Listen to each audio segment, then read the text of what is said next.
ইহুদিরা বলছেন যে এই আয়াত যদি আমরা পাইতাম তাহলে এই আয়াতের দিন আমরা কি করতাম? এই আয়াত নাযিলের দিন আমরা ঈদ উদযাপন করতাম। কয়টা? একটা। আর উমর রাদিয়াল্লাহু তাআলা তাদেরকে পাল্টা জবাব দিলেন যে তোমরা করতে একটা আর আমরা করি দুইটা। এই আয়াত যেদিন নাযিল হয়েছে সেই দিনটা ছিল আরাফাতের দিন এবং সাথে সাথে জুমার। বড় করে বলুন সুবহানাল্লাহ। তাহলে আমরা আরাফাত দিবসকে ঈদ হিসেবে মানি এবং জুমার দিনকে আমরা ঈদ হিসেবে মানি।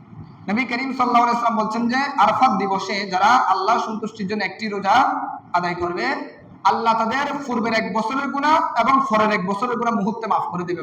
হজের ফরজ হলো আরাফাত দিবস, এটা 9 দিন হজ, এবং হজের ফরজের বিধান হলো সৌদি আরবে আরাফাতের ময়দানে, সেটা বাংলাদেশে না। কোথায় না? বাংলাদেশে না। কিন্তু আমরা আরাফাত দিবসকে মহব্বত করে রোজা আদায় করে থাকি। সুতরাং যেহেতু এটা আমাদের উপর ফরজ না, আমাদের উপর ওয়াজিব না, এবং সেটা আমাদের বাংলাদেশে হচ্ছে না, হচ্ছে তো কোথায়? সৌদি আরবে হচ্ছে। তো সৌদি আরবে যেদিন আরাফাত দিবস হবে সেদিন আমরা মহব্বত করে, আমরা তাজিম নিয়ে, ভক্তি নিয়ে, নফল হিসেবে আমরা ওই দিনে কি রাখবো? রোজা রাখবো। আল্লাহ বলেন আল ইয়াউমা আকমালতু লাকুম দীনাকুম ওয়া আতমামতু আলাইকুম নি'মাতি ওয়া রাদিতু লাকুমুল ইসলাম দীনা। হে আমার বন্ধু হাবিব, আপনি আপনার উম্মতের মধ্যে ঘোষণা দিয়ে দেন যে আমি আল্লাহর দরবারে একমাত্র মনোনীত ধর্ম, কবুলকৃত ধর্ম হলো ইসলাম। আমি আল্লাহ ইসলাম ধর্মকে কবুল করেছি, ইসলাম ধর্মকে আমি আল্লাহ মহব্বত করি, এবং পৃথিবীর মধ্যে যত ধর্ম আছে প্রতিটা ধর্ম চাইতে একমাত্র আমি আল্লাহর কাছে কবুলকৃত, মকবুলকৃত, গ্রহণযোগ্য ধর্ম হলো ইসলাম ধর্ম। বড় করে বলুন সুবহানাল্লাহ। এবং আল্লাহ সাথে সাথে বলেন ওয়ারাদিতু লাকুমুল ইসলাম দীনা। এই ইসলাম ধর্মকে আমি আল্লাহ নিয়ামত দিয়ে পরিপূর্ণ করে দিয়েছি। আমি আল্লাহ ইসলাম ধর্মের মধ্যে কল্যাণ দান করেছি, এই ইসলাম ধর্মের মধ্যে আমি আল্লাহ নিয়ামত দান করেছি, এই ইসলাম ধর্মকে আমি আল্লাহ বরকত মণ্ডিত করেছি। বড় করে বলুন সুবহানাল্লাহ। সেজন্য আমাদের ইসলাম ধর্ম এটা হলো আল্লাহ দরবারে একমাত্র মনোনীত ধর্ম, আল্লাহ দরবারে একমাত্র গ্রহণযোগ্য ধর্ম, এবং যে ধর্মের মধ্যে আল্লাহ যাবতীয় নিয়ামত দিয়ে পরিপূর্ণ করে দিয়েছেন, আল্লাহ রহমত দিয়ে পরিপূর্ণ করে দিয়েছেন, আল্লাহ মাগফিরাত দিয়ে বান্দার অগণিত গুনাহ মাফ করে দেন। বড় করে বলুন সুবহানাল্লাহ। সম্মানিত হাজরিন, এই আয়াত নাযিল হয়েছেন আরাফাতের ময়দানে। আমার নবী করিম সাল্লাল্লাহু আলাইহি ওয়াসাল্লামের বিদায় হজ্জে, শেষ হজের দিবসে যখন আমার নবী আরাফাতের ময়দানে আসলেন, আসার পরে শত শত সাহাবায়ে কেরামদেরকে সামনে নিয়ে তাদেরকে নসিহত করতে লাগলেন, তাদেরকে বিভিন্ন উপদেশ দিতে লাগলেন। এমন সময় আল্লাহ রাব্বুল আলামিন এই কোরআনের আয়াত নাযিল করার মাধ্যমে আমার নবীকে আল্লাহ রাব্বুল আলামিন সুসংবাদ দিয়ে দিলেন, ও বন্ধু হাবিব, আমি আল্লাহ আপনার প্রচারকৃত ইসলাম ধর্মকে একদিকে কবুল করেছি, অন্যদিকে আমি আল্লাহ যাবতীয় নিয়ামত দিয়ে পরিপূর্ণ করে দিয়েছি। বড় করে বলুন সুবহানাল্লাহ। সেজন্য ইসলাম ধর্ম হলো আল্লাহর দরবারে মনোনীত ধর্ম, একমাত্র কবুলকৃত ধর্ম। সম্মানিত হাজরিন, এই আয়াত নাযিল হওয়ার পরে একজন ইহুদি হযরতে উমর রাদিয়াল্লাহু তাআলা আনহুর কাছে এসে আরজ করলেন, ক্বালা আল ইয়াহুদু লি উমর ইন্নাকুম তাকরাউনা আয়াতান লাউ নাযালাত ফিনা লাত্তাখাযনাহা। একজন ইহুদি এসে হযরত উমর রাদিয়াল্লাহু তাআলা আনহুকে বলতে লাগলেন, হে উমর, তোমরা কি জানো তোমাদের ধর্মের মধ্যে একটা চমৎকার একটা আয়াত আছে? এই আয়াতটা যদি আমাদের ধর্মের মধ্যে নাযিল হতো বা আমাদের নবীর উপর যদি নাযিল হতো, তাহলে আমরা এই দিনকে ঈদ হিসেবে উদযাপন করতাম। কি হিসেবে? ঈদ হিসেবে। তখন হযরতে উমর রাদিয়াল্লাহু তাআলা বলতে লাগলেন, ফাকালা উমরু ইন্নী লাআলামু হাইসু উনজিলা। হযরতে উমর রাদিয়াল্লাহু তাআলা বলতে লাগলেন, হে ইহুদি শোনো, এই আয়াত কখন নাযিল হয়েছে সেটাও আমি জানি, কোথায় নাযিল হয়েছে সেটাও আমি জানি, এবং কার মাধ্যমে আমরা পেয়েছি সেটাও আমি জানি। তুমি কি জানো না যে এই আয়াত নাযিল হয়েছেন আরাফাতের ময়দানে এবং দিনটি ছিল জুমার দিন? সুতরাং এই আয়াত যদি তোমাদের উপর নাযিল হতো তোমরা ঈদ উদযাপন করতে একদিন, কয়দিন? কিন্তু আমাদের উপর নাযিল হওয়ার কারণে আমরা আরাফাতের দিনকে ঈদ হিসেবে মানি এবং জুমার দিনকে ঈদ হিসেবে মানি। বড় করে বলুন সুবহানাল্লাহ। ইহুদিরা বলছেন যে এই আয়াত যদি আমরা পাইতাম তাহলে এই আয়াতের দিন আমরা কি করতাম? এই আয়াত নাযিলের দিন আমরা ঈদ উদযাপন করতাম। কয়টা? একটা। আর উমর রাদিয়াল্লাহু তাআলা তাদেরকে পাল্টা জবাব দিলেন যে তোমরা করতে একটা আর আমরা করি দুইটা। এই আয়াত যেদিন নাযিল হয়েছে সেই দিনটা ছিল আরাফাতের দিন এবং সাথে সাথে জুমার। বড় করে বলুন সুবহানাল্লাহ। তাহলে আমরা আরাফাত দিবসকে ঈদ হিসেবে মানি এবং জুমার দিনকে আমরা ঈদ হিসেবে মানি। সুতরাং আমরা যারা মুসলমান, আমরা এই আয়াত নাযিল হওয়ার কারণে আরফাতের ময়দানকে ঈদ হিসেবে উদযাপন করি, জুমার দিনকে ঈদ হিসেবে উদযাপন করি, এবং এই আরফাতের ময়দানে এবং জুমার উসিলায় আল্লাহ আমাদের মতো গুনাহগার বান্দাদের গুনাহগুলো মাফ করে দেন। বড় করে বলুন সুবহানাল্লাহ। সেজন্য কোনো বান্দা যদি আরফাতের ময়দানে গিয়ে আল্লাহর দরবারে ফরিয়াদ করে, তার হাত তুলতে সময় লাগে, কিন্তু তার দোয়া কবুল হতে সময় লাগে না।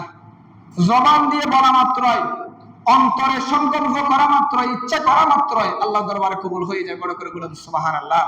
সেজন্য হাদিসে পাকের মধ্যে নবী করিম সাল্লাল্লাহু আলাইহি ওয়াসাল্লাম হাদিসে পাকের মধ্যে ইরশাদ করেছেন, ওয়ান নবী হুরায়রা আন রাসূলুল্লাহ সাল্লাল্লাহু আলাইহি ওয়াসাল্লাম قال ان الله يباهي باهل عرفات اهل السماء فيقول انظروا الى عبادي جاءوني شمسا غبرا।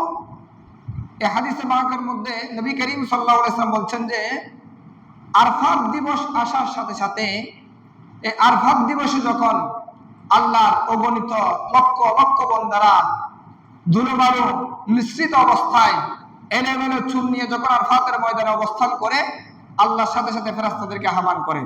আল্লাহ বলেন, আরফাতিন আহলাস সামাই ফায়াকুলুন যুরু, হে আমার ফেরেশতারা, তোমরা আজকে আরফাতের ময়দানের দিকে তাকাও, দেখো আমার বান্দারা কি করতেছে।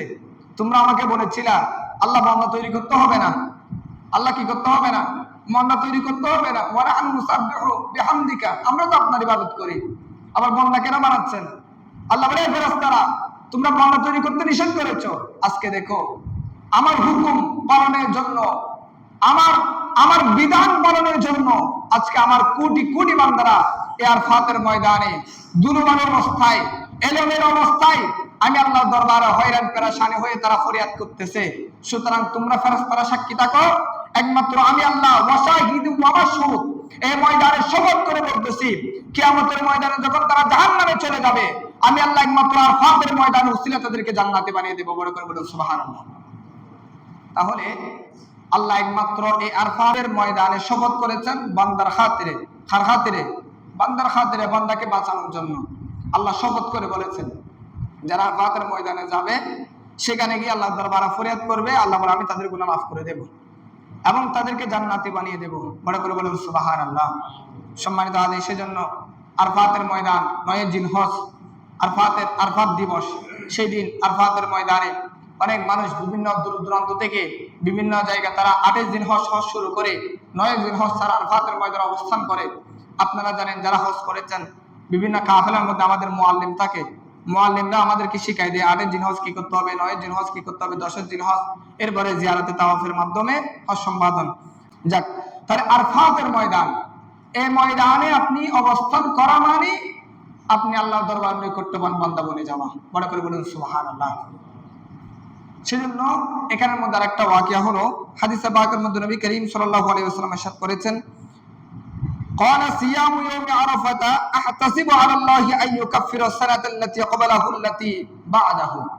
নবী করিম সাল্লাল্লাহু আলাইহি ওয়াসাল্লাম বলছেন যে যারা আরফাত দিবসে যারা আল্লাহ সন্তুষ্টির জন্য একটি রোজা আদায় করবে, আল্লাহ তাদের পূর্বের 1 বছরের গুনাহ এবং পরের 1 বছরের গুনাহ মুহূর্তে মাফ করে দেবে। বড় করে বলেন সুবহানাল্লাহ। পূর্বের 1 বছরের গুনাহ এবং পরের 1 বছরের গুনাহ, আইন ইউকাফিরাস সানাতাল্লাতী ক্বাবালাহুল্লাতী বা'দাহু, আগের 1 বছর এবং পরের 1 বছরের আল্লাহ মুহূর্তের মধ্যে মাফ করে দিবেন। বড় করে বলেন সুবহানাল্লাহ। সেজন্য আরফাত দিবসে রোজা রাখবেন। কি রাখবেন? রোজা রাখবেন। তবে হাজিদের ক্ষেত্রে একটা নিয়ম হলো, হাজিরা যদি রোজা রাখতে গিয়ে আরফাতের ময়দানে যে বিধিবিধান আছে সেগুলোর ব্যাঘাত যদি ঘটে, তাহলে হাজিরা রোজা রাখবে না, তারা রোজা না রেখে আরফাতের ময়দানের কার্যক্রমগুলো সমাপ্ত করবে। বুঝছেন কিনা? যদি আমি রোজা রাখি তাহলে আরফাতের ময়দানে গিয়ে সেখানে আমি যে কাজগুলো করতে হয় সেগুলো আমি করতে পারবো না, আমি দুর্বল হয়ে যাব। সেখানে গিয়ে যদি আমি শুয়ে থাকি তো আমার কাজটা তো আর হবে না, কাজটা হবে না। সেটা ওইখানের মধ্যে যে সমস্ত হাজিরা এভাবে করে অন্তর মধ্যে ভয় কাজ করে যে আমি যদি রোজা অবস্থা যদি আরফাতের ময়দানে যাই তাহলে সেখানে কার্যক্রমগুলো আমি সম্পাদন করতে পারবো না, তখন মাসালা হলো হাজিরা কি রাখবে না? রোজা রাখবে না। আর যদি আপনি এটা নিয়ত করেন যে আমি ইনশাআল্লাহ রোজা অবস্থায় কি করতে পারবো, কাজগুলো সম্পাদন করতে পারবো, এভাবে করে যদি আপনার মনোবল শক্ত থাকে, তখন আপনি রোজা অবস্থায় আরফাতের ময়দানে যাবেন, সেখানে কার্যক্রম শেষ করবেন। আর আমরা যারা এই হজে যাইতে পারি নাই, তৌফিক হয় নাই, আল্লাহ না জানে কোন দিন হবে। আমরা যারা যাইতে পারি নাই, দূর থেকে আমরা সেই দিবসকে স্মরণ করি, সেই দিবসকে আমরা মহব্বত করি। আমরা প্রত্যেকে 9 জিলহজ আল্লাহ সন্তুষ্টির জন্য রোজা রাখবো। কি রাখবো? রোজা রাখবো। তবে সেখানে একটা একতলাফি মাসালা আছে। সৌদি আরবের 9 জিলহজ যেদিন, আমাদের দেশে সেদিন 8 জিলহজ। কয় জিলহজ? 8 জিলহজ। এখন প্রশ্ন হলো, হুজুর এখন তো আমরা সৌদি আরবে যেদিন ঈদ করে সেদিন তো আমরা ঈদ করি না। এখন সৌদি আরবে যেদিন আরফাত দিবস, ওই দিন যদি আমরা আরফাত দিবস পালন করি তো আমরা ঈদ কেন করতে পারবো না? ঠিক কিনা? দেখেন, ঈদ এটা হলো সবার জন্য। এটা কার জন্য? সবার জন্য। কিন্তু আরফাতের ময়দান অবস্থান করতে সবার জন্য না, এটা একমাত্র হাজিদের জন্য।